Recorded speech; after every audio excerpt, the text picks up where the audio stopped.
Dawn in the Okavango should have felt peaceful, until Ethan, a former U.S. Army medic, found a massive elephant collapsed beside a waterhole.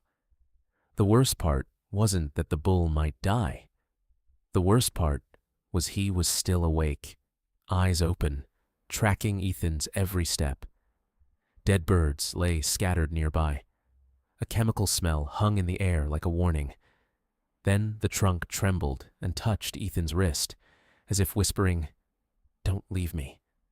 But if Ethan stayed, the poachers would come back for the tusks. Tonight.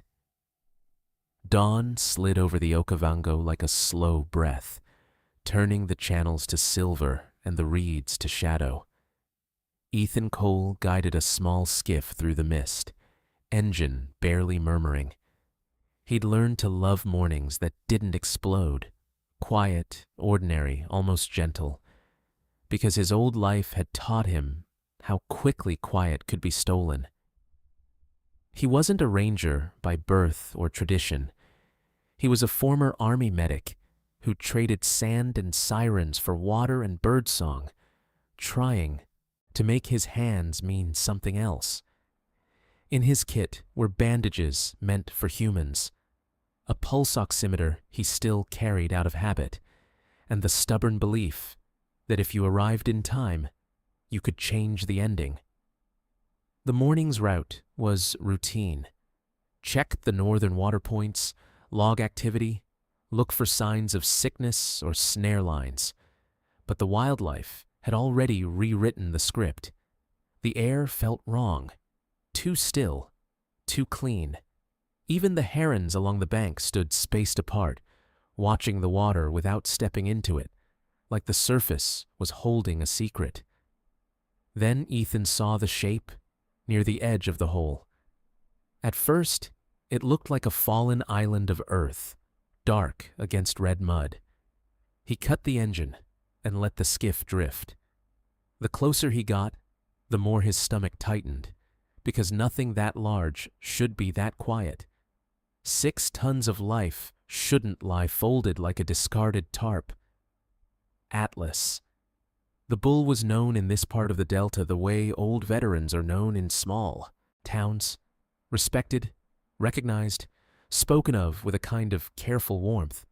His tusks had a downward sweep that seemed almost unreal, and his ears carried scars from seasons of brush and thorn. Now his body was collapsed, legs bent wrong, skin dusted with grit like ash. Ethan's first instinct was protocol. Back away, call it in, wait for the right people with the right tools. But his medic's eye did what it always did. It searched for proof. The chest rose. Barely. A slow, labored lift that caught in the throat and fell again. And then Ethan saw the worst part. Atlas's eyes were open. They tracked Ethan as he stepped onto the mud, not frantic, not glassy, aware. A calm awareness that felt like intelligence pressed through pain. Ethan stopped 3 paces away, palms open, heart thudding hard enough to hear. War had taught him what conscious suffering looked like, and he hated that he recognized it here. A faint twitch moved through the trunk, the tip dragging a thin line in the dust. It was the only thing Atlas could command, and it wasn't random. The motion was small, deliberate, like a knock at a door no one answered. Ethan felt something in his chest give way, an ugly, helpless crack, because he understood the message without needing words. He forced his eyes away and scanned the waterline, the ground, the reeds. Dead insects clung to the damp mud in clusters. A small bird lay on its side near the edge, wings spread like a question. The smell hit him next, sharp and chemical beneath the warm scent of earth. Poison. Not the accidental kind, the kind that waited. His radio sat heavy at his shoulder, and his thumb hovered over the call button. In his mind, he could already hear the dispatch voice, the checklist, the distance to the nearest vet team. Hours. and hours were a luxury Atlas didn't have. Not with breath this shallow, not with eyes this awake, not with tusks worth more than a man's conscience to the wrong people. Ethan's mind tried to do what it always did under pressure: calculate, shade, water, cooling, airway. He had no antidote, no IV fluids, no stretcher that could cradle a living mountain. He had a canteen, a tarp, a knife, and a rifle he hated carrying.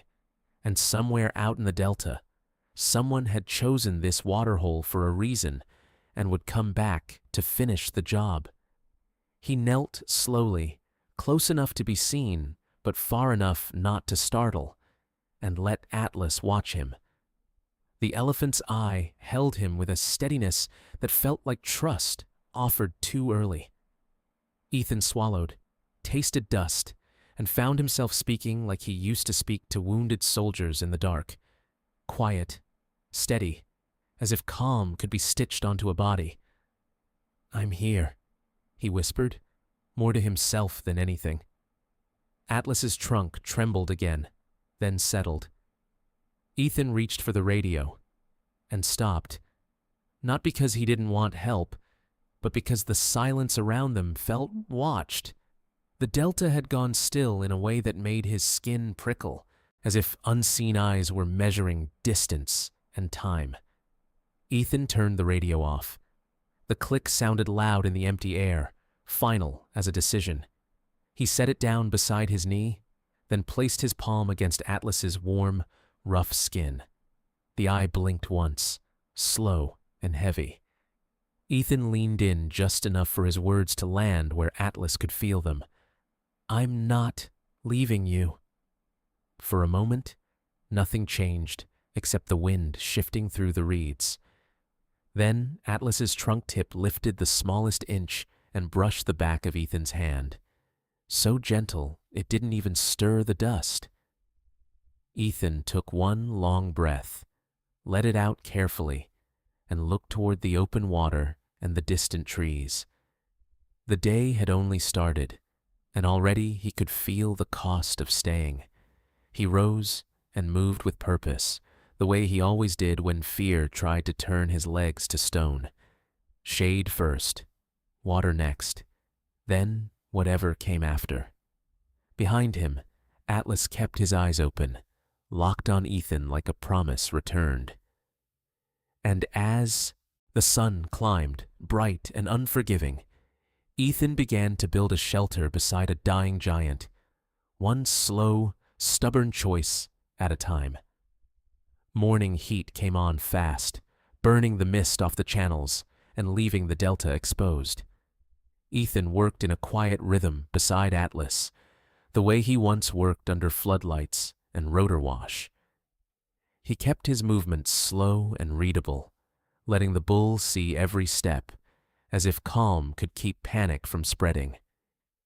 He stretched the tarp between two scrubby acacias, angling it like a patch of mercy against the sun. The shade barely reached Atlas's head and shoulders, but it changed the air right away. Ethan had cooled more patience with less. In war, you learn to respect small advantages. Here, small might be the only kind he got. He checked for signs the way his hands remembered: skin temperature, breathing rate, the subtle lift of the ribs. Atlas's breaths were still shallow, but steady, as if his body was fighting to stay present. Ethan talked without thinking, simple things, steady things, naming the wind, the light, the birds he could finally hear returning. The ground around the waterhole told a darker story. Beetles lay belly up. A lizard had stiffened mid-step in the mud. Ethan crouched near the edge and caught that chemical bite again, sharp enough to sting the back of his throat. Poison didn't belong in a place this pure. Poison was a message, and the message had a sender. He rose, scanning the reeds, the distant tree line, the open flats where sound carried far.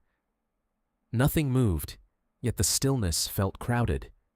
In the army, the moments before contact often felt like this, quiet, with teeth. Ethan's eyes found faint tracks near the bank, half-smudged tire marks where no vehicle should have been. His radio sat where he'd left it, black and innocent in the dust.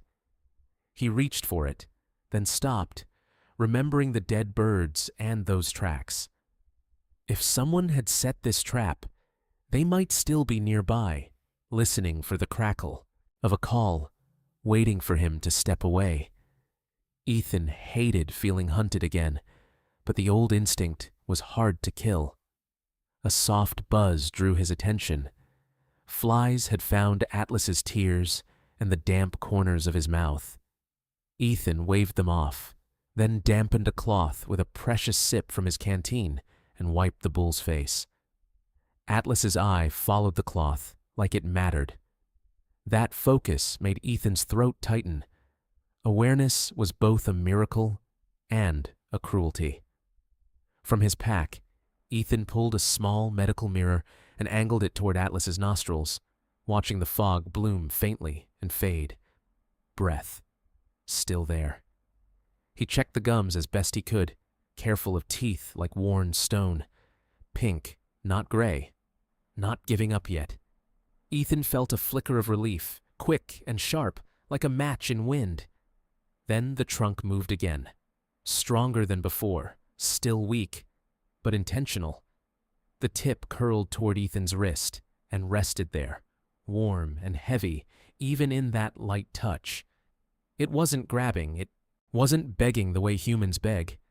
It was a quiet claim. Stay. Ethan held still, letting the contact last, letting it say what words couldn't. The sound of an engine snapped him out of it. Not close, far off, somewhere across a channel, just a low growl that rose and faded. Ethan froze, listening, every muscle going rigid. In his mind, he saw headlights cutting reeds, men moving with ropes and saws, hands that didn't shake when they hurt something living. He forced himself to breathe, to think like a medic again. He couldn't treat the poison without help, but he could fight what the poison caused. Heat, dehydration, shock. He poured a slow mouthful of water onto Atlas's tongue, watching the throat work with a reflexive swallow. It was too little for an elephant, but it was something. Sometimes, something was everything. Ethan looked out over the flats and made a decision that tasted like metal. He would not leave this spot in daylight. If help came, it would have to come to him. If danger came, it would find him here. He set the rifle within reach, hating the weight of it, and sat down in the shade beside Atlas's head, like a man taking watch. He spoke again, softer now, telling Atlas about the simplest truths. "You're still here. I'm still here." Atlas's ear flicked once, the only other part of him that answered. The sun climbed higher, pressing its hand harder on the land, but under the tarp there was a narrow strip of cool and a steadier rhythm of breath. By late afternoon, the wind shifted, and with it came the faintest sound of wings and water, life edging back toward the poisoned place, not knowing. Ethan's calm thinned, then returned, the way it always did when he remembered his promise. He rested his palm against Atlas's skin again and felt warmth under dust. It wasn't a cure. It was a vow. Evening settled over the delta in slow layers, cooling the air but sharpening every sound. Ethan kept the tarp tight and the shadows long, watching the waterhole the way he used to watch a dark street for a flash of movement. Atlas lay silent, but his breathing had found a steadier pattern, like his body was learning the poison's boundaries. Ethan rationed what was left in his canteen with the kind of discipline war had carved into him. A sip for Atlas, a sip for himself, and none wasted on fear. He wet a cloth and pressed it to the bull's ear, where blood ran close to the surface, hoping to steal back a degree of heat. Atlas's eyes softened for a moment, then fixed again on the reeds. The sky turned the color of bruised peach, and the first insects rose in shimmering clouds. With them came the night voices, frogs clicking, distant hyenas laughing like broken instruments, the low cough of something big moving unseen. Ethan felt the familiar tug of exhaustion, but he didn't let it take him. Not here. Not tonight. He built a small fire a safe distance away, more signal than comfort. Fire meant people. Fire meant witnesses. In places like this, superstition could be a shield as real as steel. Ethan fed the flames carefully, keeping smoke low, and listened for anything that didn't belong. An engine, a footstep, a whisper across water. Behind him, Atlas made a sound Ethan felt more than heard, a deep rumble that vibrated through the ground into his boots. It wasn't panic. It was warning. Ethan glanced back and saw the white of the bull's eye showing more than before. Something out there had changed, and Atlas sensed it first. A faint motor noise drifted in from the south, just a thread of sound. Ethan's spine tightened. He killed his own breathing, letting the night swallow him. The motor cut out, and the sudden silence was worse than the noise. In the army, that was the moment you feared most, the moment the enemy stopped moving loud. Ethan reached for his radio out of pure reflex, then stopped himself. If they were listening, a single call could paint a target on his back. He slid the radio deeper into his pack and pulled his phone from a sealed pouch, checking the weak satellite bar. One flicker of signal. He shoved it away. Not worth it. Not now. He shifted his weight and felt the rifle against his thigh, cold and wrong. He'd used weapons to save lives before, but never without scars. His medic hands wanted bandages, not bullets. Still, he checked the chamber and counted what he had. Not enough for comfort. Maybe enough for a decision. The night thickened. Somewhere close, reeds hissed as if brushed by a passing body. Ethan's heart punched against his ribs. He kept his gaze on the edge of the firelight, where darkness began. That border was always where danger lived. He waited for a shape, a sound, a mistake. Minutes dragged like hours. Then, very softly, Atlas's trunk lifted and pointed, not toward the water, but toward a cluster of tall grass downwind. Ethan followed the line of that gesture and saw nothing. Yet the certainty in it made his skin go cold. Atlas knew. The bull's awareness wasn't fading. It was sharpening. Ethan's mind raced through options, none of them clean. If he fired into the dark, he risked provoking men he couldn't see. If he stayed silent, he risked letting them close the distance. He chose the third path he'd learned in triage. Buy time. He fed the fire until it flared brighter, throwing taller shadows. The flare worked. A low murmur carried across the water. Voices, far enough to be vague, close enough to be real. Ethan heard the faint clink of metal. Then the murmur faded, as if whoever spoke had decided to wait. That choice chilled him more than aggression. Predators who waited were predators who planned. Hours later, the motor returned for a moment, then moved away. Ethan didn't relax. He stayed upright through the long stretch between midnight and dawn, eyes burning, jaw clenched. Atlas breathed behind him, steady and stubborn, the sound anchoring Ethan to the present, like a heartbeat. When the first gray light bled into the sky, Ethan realized he'd made it through the first night. His shoulders sagged, then squared again. Around them, the delta looked innocent. Water shining, birds beginning to call. like it hadn't held its breath for violence. Ethan turned to Atlas and whispered, "We're still here." Atlas blinked once, slow and heavy, and Ethan felt the smallest answer in that motion. Keep going.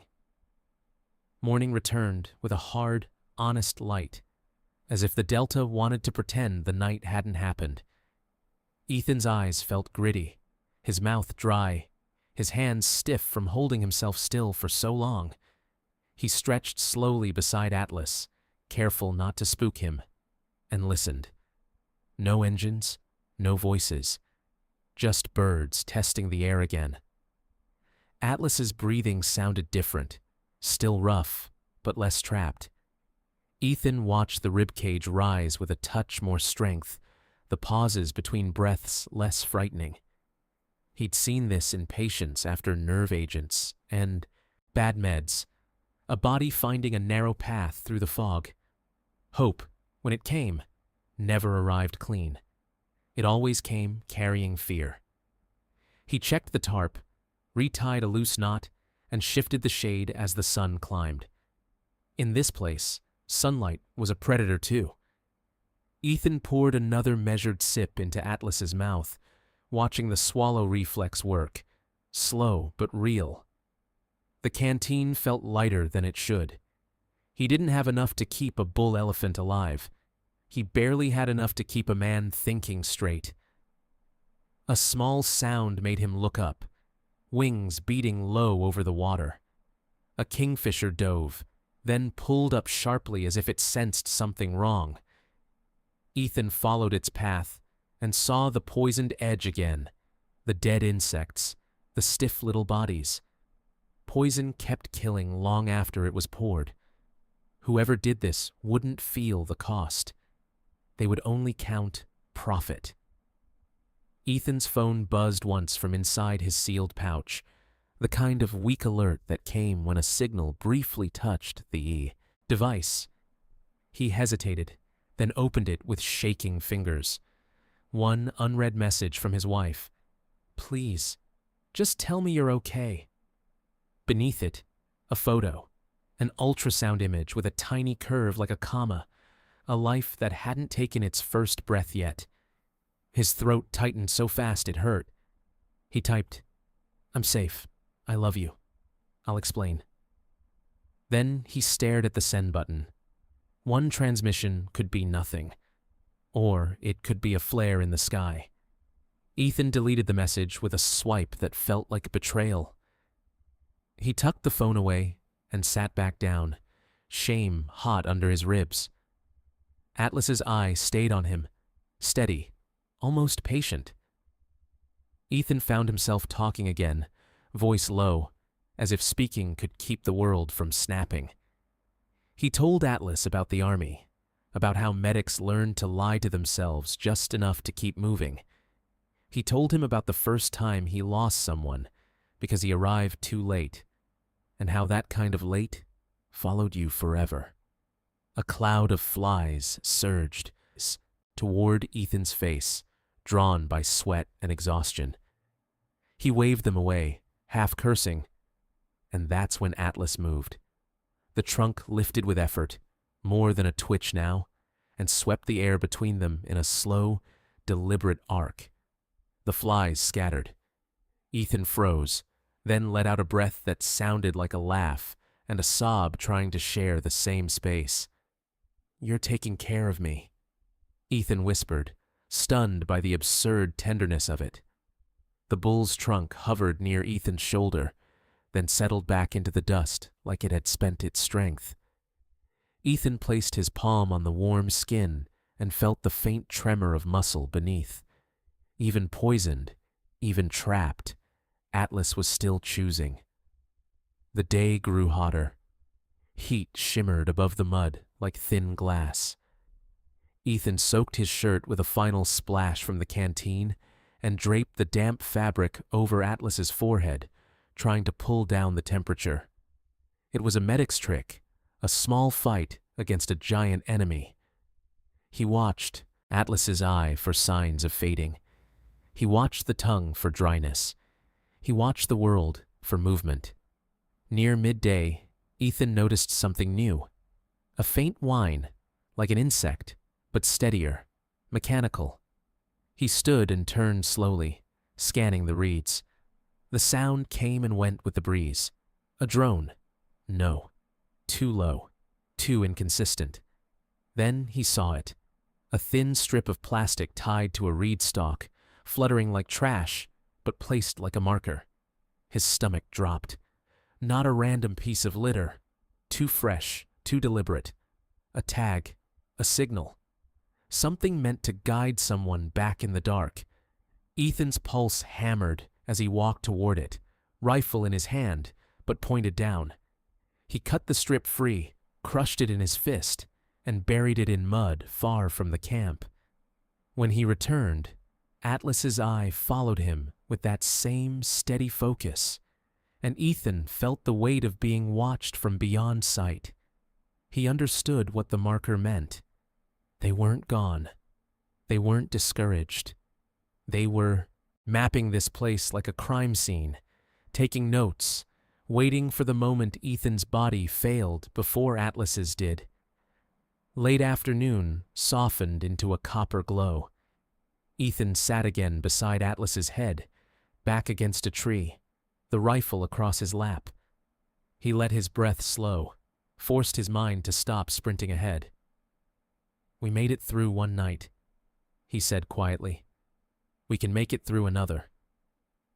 Atlas blinked once, slow and heavy, and Ethan took it as consent, as trust, as another reason he couldn't afford to leave. The second sunset didn't feel like an ending. It felt like a door closing. Ethan watched the light drain from the water and understood, with a medic's cold clarity, that night was when men did their ugliest work. The delta looked peaceful from a distance, but close up it was a maze of channels and reeds, perfect for hiding boats, voices, intent. He tightened the tarp lines and checked the firewood pile he'd built through the day. His hands moved on muscle, memory, the same way they used to move when he packed gauze and tourniquets before a mission. The difference was the silence. No team behind him, no radio chatter, just Atlas breathing like a slow engine that might stall. Ethan didn't want to sleep, but his body kept trying to steal seconds. He fought it by talking, by counting, by scanning the dark edges where the firelight died. He told Atlas about his daughter's name choice, if the baby was a boy, and how his wife laughed when he tried to act calm. His voice stayed steady, but inside he felt stretched thin as wire. The first sign of trouble was not a sound, but the absence of sound. The frogs stopped. The insects thinned. Even the wind seemed to hold back, as if the reeds were listening. Ethan's skin prickled. He leaned forward, eyes locked on the channel to the south, where moonlight made a pale ribbon on the water. A low motor hum floated in, barely there, then vanished. It returned again, closer, then cut out so suddenly it felt like someone had pressed a hand over Ethan's mouth. He held his breath and waited. In his mind, he saw figures stepping off an airboat, boots sinking in mud, axes wrapped in cloth to keep them quiet. Atlas rumbled, deep and vibrating, and Ethan felt it through the ground. The bull's trunk lifted and pointed toward the waterline, not frantic, just sure. Ethan shifted his stance, moving between Atlas and the channel without thinking.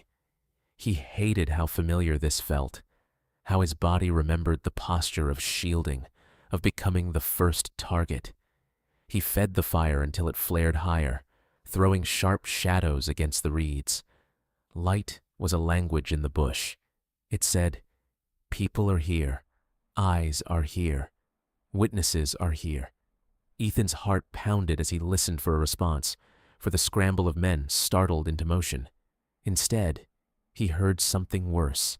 Quiet control. A soft splash came from the channel, small as a fish breaking the surface. Then another. Ethan's grip, but didn't fire. Shooting blind was how, but didn't fire. Shooting blind was how you died. A voice carried across the water, low and muffled, not quite English, not quite anything Ethan could place. Another voice answered. They weren't rushing. They were talking the way hunters talk when they're deciding where to cut first. Ethan's stomach turned. He glanced back at Atlas's eye, wide with awareness, and felt a surge of anger so sharp it steadied him. He stepped forward into the edge of the firelight and spoke loud enough to carry. "Whoever you are," he called, "you're being watched." The lie tasted bitter, but lies could save lives. He picked up a second stick and tossed it into the flames to make them crackle and spit sparks, building the illusion of a larger camp. For a long moment, nothing happened. Then the motor hum returned, moving away, as if the boat had backed off to reassess. Ethan didn't relax. Men who left quietly could come back loudly. He stayed standing until his legs shook, then forced himself to sit with his back against Atlas's shoulder, using the elephant's massive warmth like a wall. Sometime after midnight, exhaustion hit him like a wave. His head dipped, then jerked back up. He slapped his own cheek, angry at his body for being human. Atlas's trunk lifted and brushed Ethan's boot, light, steady, like a reminder to stay present. The gesture wasn't dramatic, but it carried more weight than any shout. Near dawn, a sound rose in the distance. Not an engine, not a voice, but a series of quick, hollow knocks.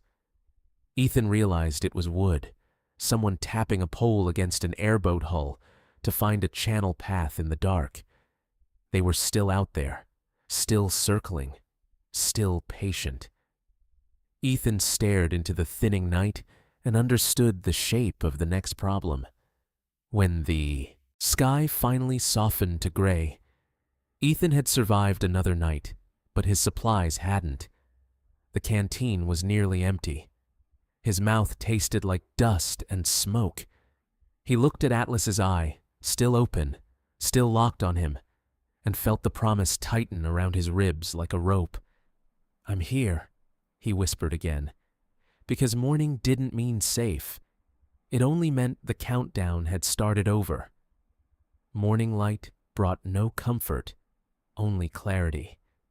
The canteen was down to a few bitter swallows, and Ethan could feel dehydration in the way his thoughts snagged and slowed.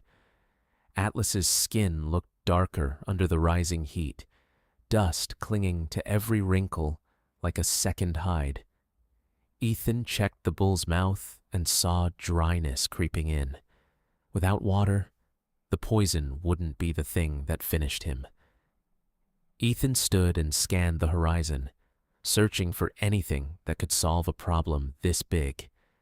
The nearest ranger post was hours away by water, and calling it in felt like lighting a flare in a war zone. He remembered the marker strip he'd crushed yesterday, the quiet voices in the reeds last night. Whoever set this trap wasn't gone. They were waiting for him to make a move. Atlas moved his trunk again, higher, slower, controlled. It lifted a full foot now, trembling with effort, before sinking back down. Ethan's chest tightened with a sudden, sharp hope. The poison was loosening. Atlas wasn't sinking. He was climbing. But that hope was paired with a darker truth. If Atlas might survive, the poachers would come for certain. They'd been counting on him being alive. A new sound crackled through the air, radio static, distant, but real.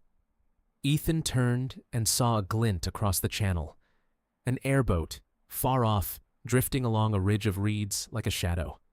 No lights, no hurry, just presence. His mouth went dry in a different way. They were letting him see them. A reminder. A message. We know you're here. Ethan's phone buzzed again, weak and impatient, as if the world refused to wait for his fear. He didn't open it this time. He couldn't afford the pull of home. He squatted beside Atlas and spoke softly, keeping his voice low. "You're doing it," he said. "You're fighting." Atlas's eye shifted to him with an alertness that hadn't been there on day one. The heat built fast, and the flies came with it. Ethan waved them away, then froze when Atlas's trunk rose and swept the air in front of Ethan's face again, deliberate and protective.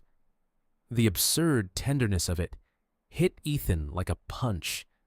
A 6-ton animal, poisoned and pinned to the earth, still spending energy to shield the human beside him.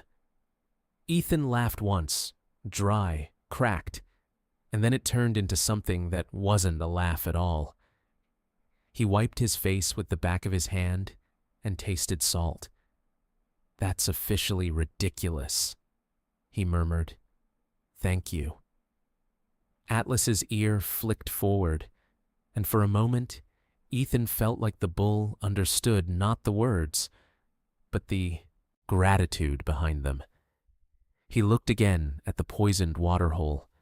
It shimmered under the sun, innocent at a glance, deadly in truth. He thought about filtering it through cloth, boiling it, trying anything. But poison didn't care about desperation. One mistake could kill them both. The only safe water was elsewhere, and getting it meant leaving Atlas. Exactly what Atlas had begged him not to do. Ethan's mind ran the numbers like a field medic running triage. If he stayed, Atlas might die of dehydration before the poison cleared. If he left in daylight, he'd be seen. If he called for help, he could draw the poachers in faster. The only window was night. Move like a shadow, fill the canteens, come back before dawn, pray the camp held. He gathered what little he could. The empty canteen, the rifle, a small emergency whistle he'd carried since the army. He checked the tarp shade and reinforced the knots, angling the fabric to follow the sun's path. He piled extra wood by the fire ring, building an illusion that would last hours. Everything he did was preparation for an absence he hated. In the afternoon, he walked a tight circle around the camp, careful not to stray far, studying the ground like a detective. He found boot prints half hidden behind a termite mound, fresh, sharp-edged. Someone had come close in daylight, watching. Ethan's blood cooled. They weren't just hunting Atlas. They were hunting Ethan's decision. He returned to Atlas and sat down heavily. The bull had shifted his head a few inches, a movement that would have been nothing for a healthy elephant, but looked like it cost him everything.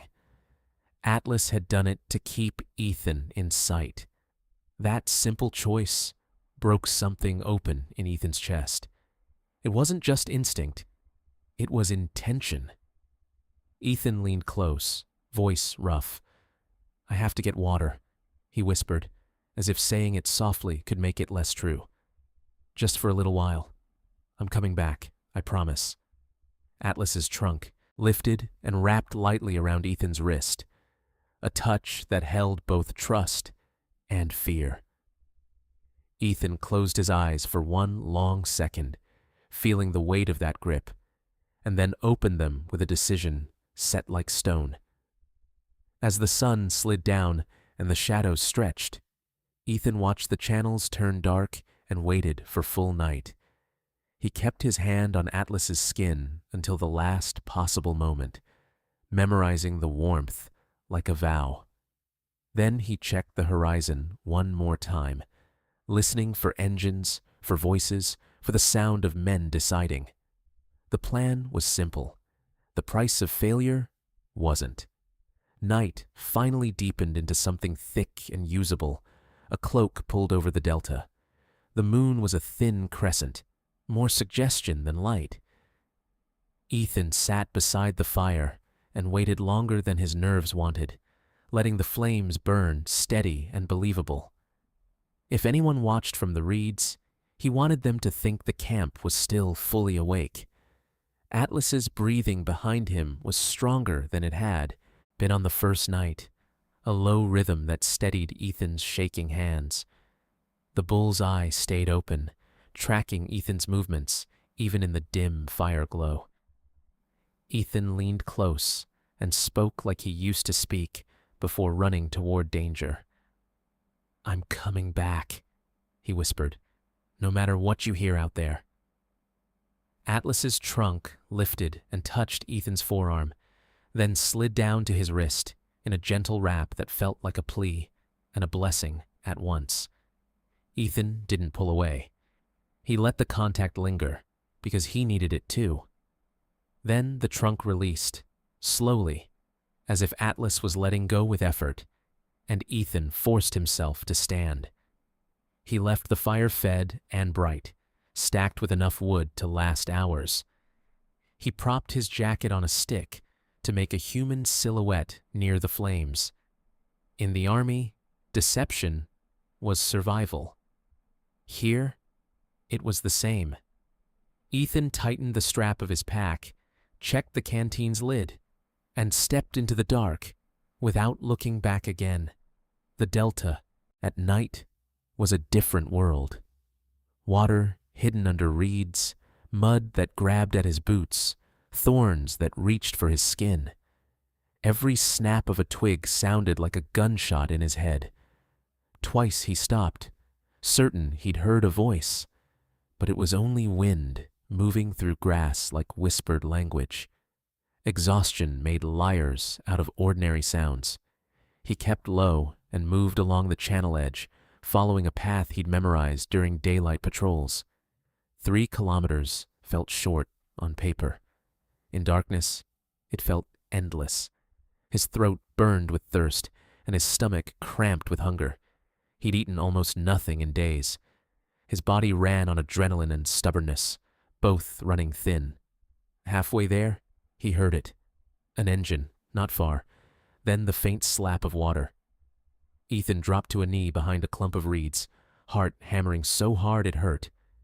A pale beam swept across the channel, slow, searching. He held his breath until the world went tight and sharp. The beam passed, and the engine drifted away. He waited longer than he thought he could, then moved again, faster now, because fear had turned into urgency. The thought of Atlas alone gnawed at him like an animal. What if the poachers had been waiting for this exact moment? What if the firelight was bait and Ethan had walked right into their plan? He pushed the questions away and kept going. The secondary waterhole appeared as a dark mirror tucked between reeds, reflecting stars like a quiet promise. Ethan fell to his knees at the edge and drank first, deep and desperate, letting the cold water flood his mouth and throat. For a moment, it felt like forgiveness. Then he forced himself to stop, because drinking was not the mission. Returning was. He filled the canteen to the brim, capped it tight, and stood on legs that trembled. The walk back felt longer, heavier, as if the night had thickened around him. His mind began showing him images he didn't ask for. Atlas dead, tusks gone, the ground torn up by boots. He clenched his jaw and swallowed the panic, refusing to let imagination write his outcome. He started running, stumbling through thorns that tore at his sleeves and rocks that threatened to twist his ankle. He didn't care. He needed the fire. He needed the shape of Atlas's body in that tarp shade. When the orange glow finally appeared ahead, Ethan's heart lifted so hard it nearly broke. The fire was still burning. The camp was still there. But as he got closer, the quiet felt wrong. Too clean. No shifting breath. No soft rumble. Ethan hit the edge of the firelight and stopped dead. Atlas was there, exactly where he'd left him, alive, breathing. But the bull's eye was wide, white showing all around in raw distress. His trunk was raised, trembling, pointing past Ethan's shoulder. Ethan turned slowly, following that pointing trunk, and saw the ground around the fire ring.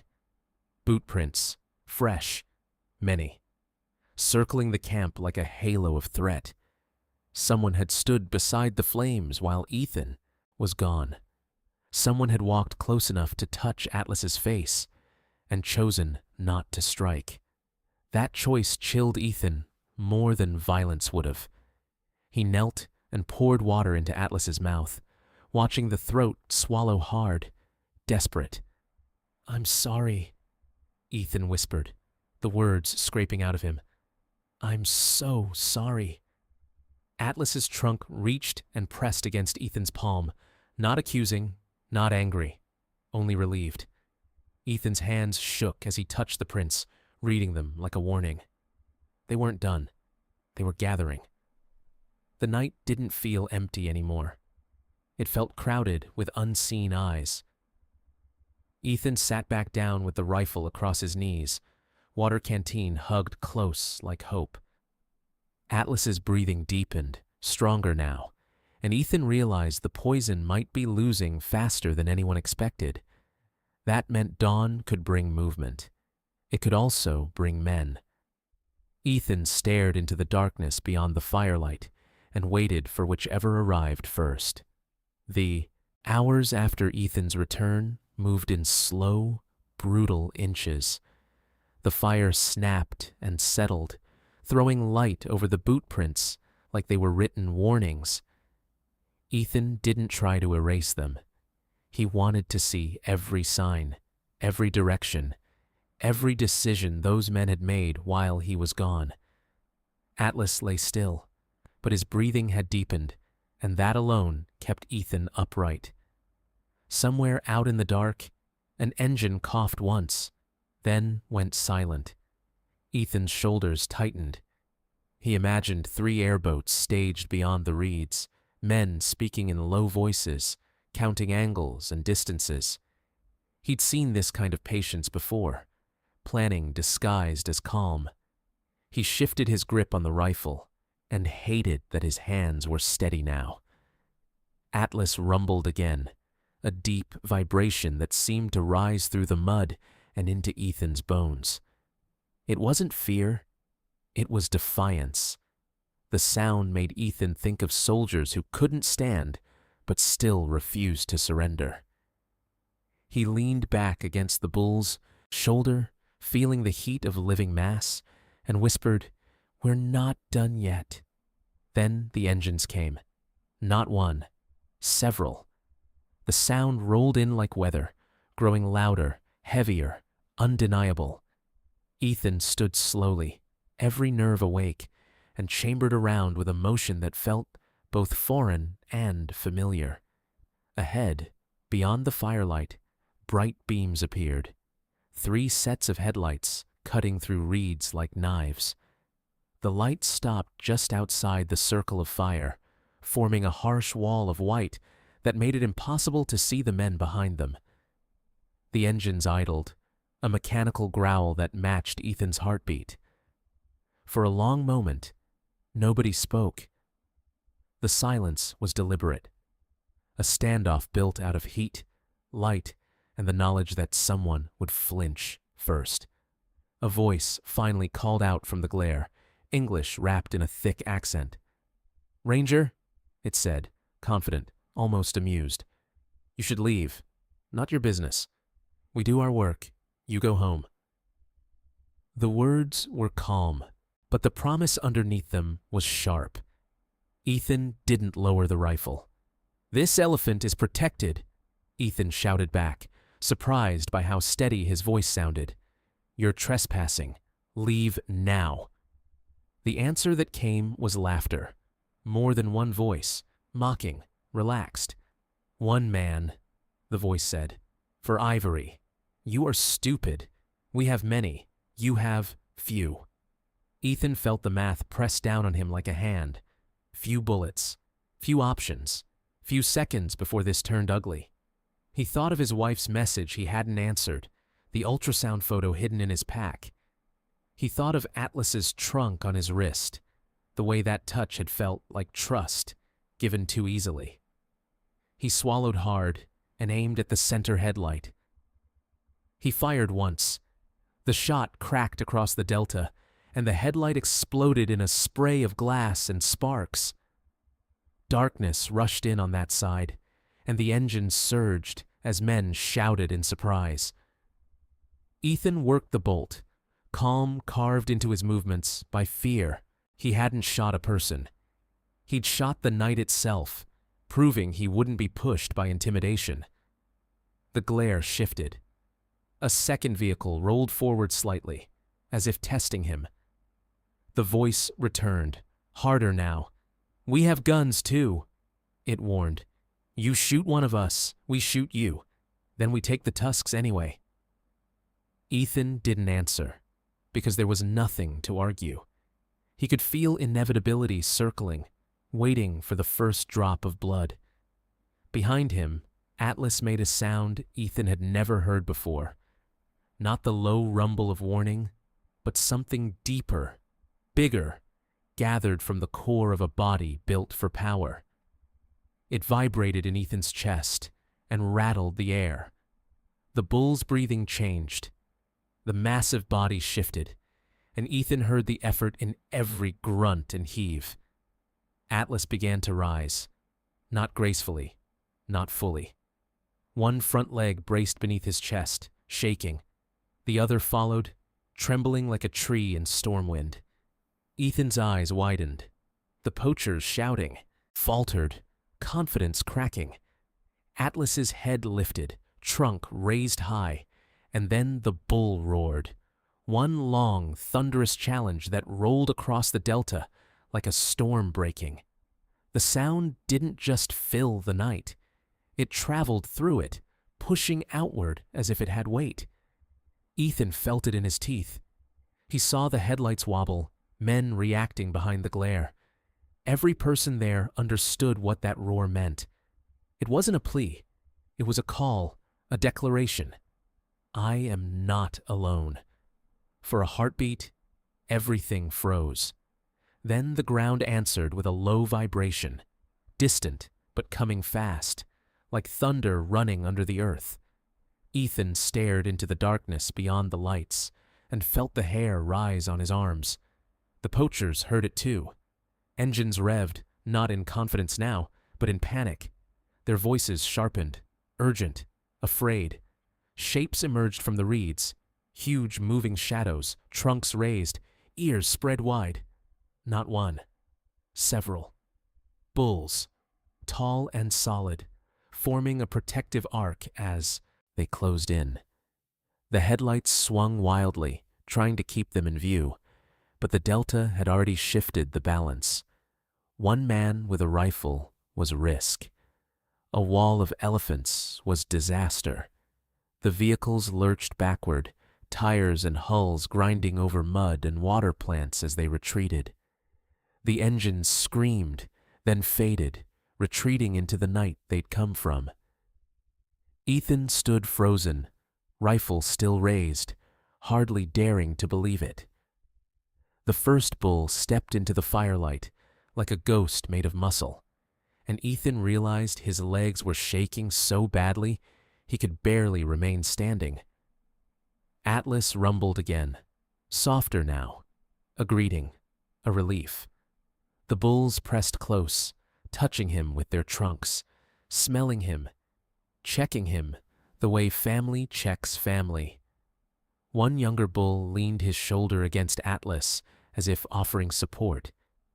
Ethan's vision blurred. The adrenaline that had held him together for days drained all at once, leaving him hollow and trembling. He lowered the rifle slowly and sank to his knees in the mud. Tears came without permission, heavy and hot. He'd been fighting men, heat, poison, fear, and the thing that saved them was not a weapon, but a bond older than words. In the firelight, Surrounded by elephants that had answered a call across the dark, Ethan whispered the only truth that mattered. "I didn't leave," he said, voice breaking. Atlas's trunk reached toward him, gentle as breath, and rested against his shoulder like forgiveness. The night, for the first time since dawn 2 days ago, felt quiet in a different way. Not empty. Protected. The fire burned lower as the elephants held their line, broad bodies half lit, half shadowed, like living walls. Ethan didn't move for a long time. He just listened to the new sounds. Steady rumbles, slow breaths, the soft shuffle of feet in mud. The Delta still had teeth, but now it also had guardians. He watched the bulls touch Atlas with their trunks, smelling his face, his ears, the dust on his skin. They checked him the way family checks family, with patience and certainty. Atlas answered with a low, familiar rumble, and Ethan felt his own chest loosen. For the first time in days, he wasn't the only one keeping a promise. Ethan's hands trembled so badly he could barely set the rifle down. He hadn't realized how tight he'd been holding himself together until the danger stepped back. His knees sank into the mud, and the tears came hard and heavy. Not like drama, but like release. He'd seen men break like this after surviving a blast. It was the same look. One of the bulls turned toward Ethan, a massive head lifting as if to measure him. The trunk lowered slowly, not threatening, just curious. Ethan kept still, palms open, letting the elephant decide what he was. The trunk touched his shoulder, then his chest, testing scent and intent. Ethan held his breath until the bull rumbled softly and moved on. Atlas stayed half raised, legs shaking, but his eye never left Ethan. In that gaze was something Ethan didn't have a name for. Recognition, maybe, or memory forming in real time. Ethan swallowed and spoke quietly, like a man speaking to a patient who couldn't answer. "You called them," he murmured. "You knew. You weren't alone." The herd settled into a protective semicircle, ears relaxed but ready. Their presence changed the night. The frogs returned. The insects dared to hum again. Even the wind felt less sharp. Ethan added wood to the fire with slow, careful motions, grateful for any task that kept his mind from replaying headlights and threats. His stomach cramped with hunger, a deep, twisting pain that reminded him he was still a body, not just a will.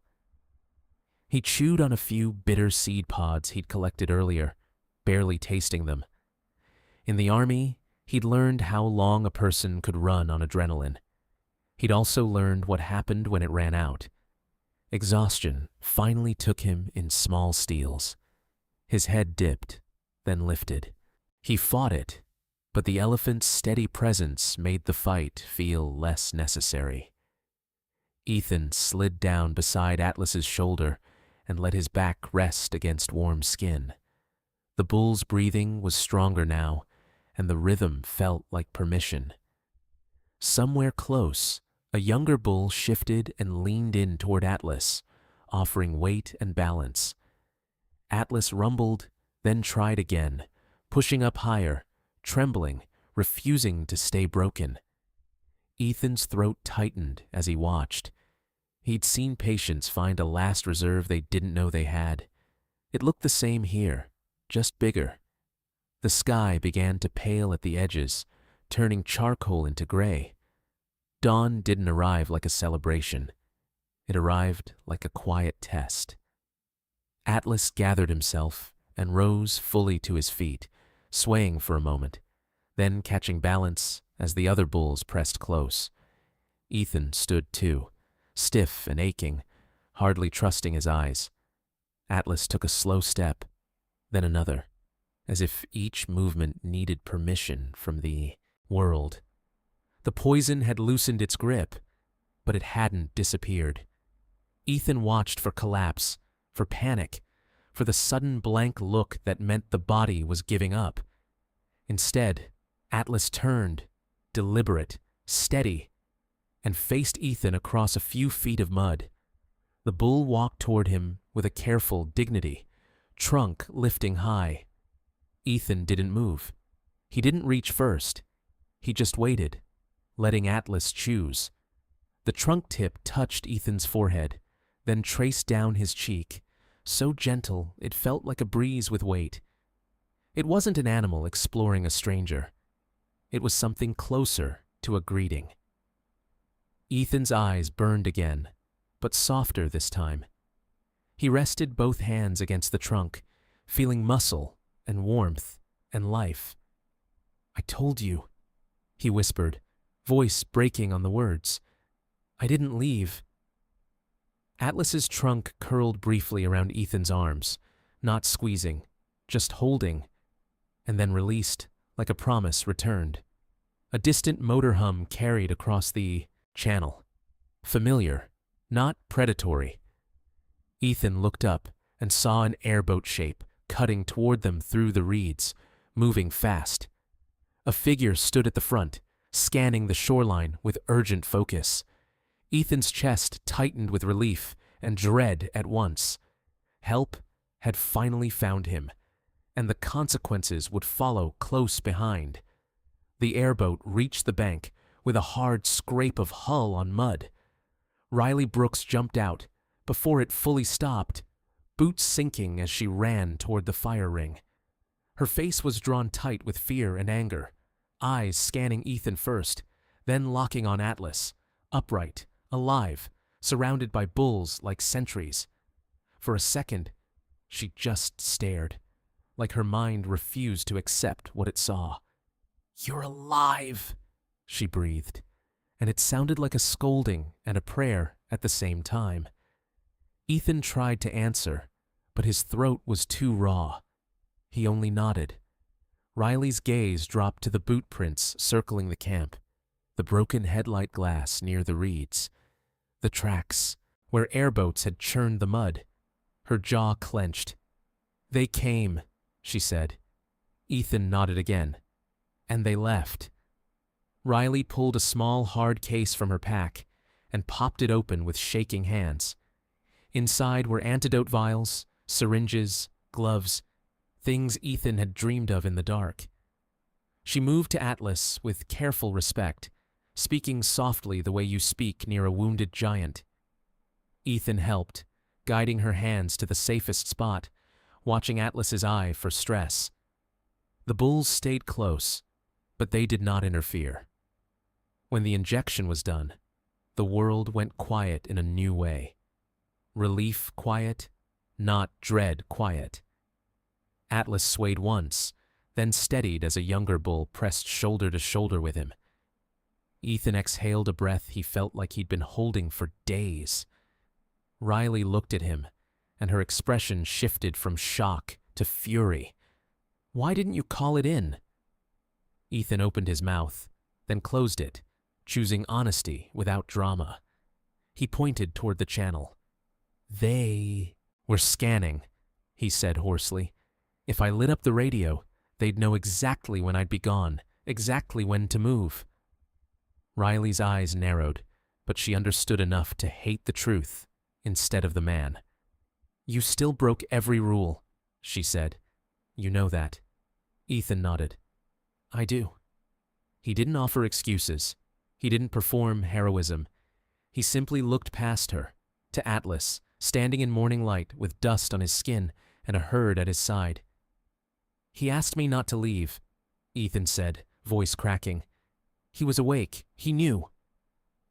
Riley followed his gaze, and the anger in her face softened into something quieter. Ethan finally reached for his radio, hands steadier than they had any right to be. The device felt heavier now because it carried consequences. He turned it on, and the crackle burst into the air like returning thunder. A voice exploded through the speaker. Dispatch, frantic, layered with other voices. "Ethan, sector check. Respond now." Ethan pressed transmit. All units, this is Cole, he said, surprised by how calm he sounded. I'm in Sector 9 near the Eastern Channel. Poisoned waterhole. Confirmed poaching attempt. Multiple airboats. They retreated. I need follow-up teams and a containment sweep. He paused, then added, dry as dust. Also, I need food. I haven't eaten in 3 days. For a beat, there was stunned silence on the other end. Then chaos. Questions, orders, coordinates being demanded. Ethan answered what mattered.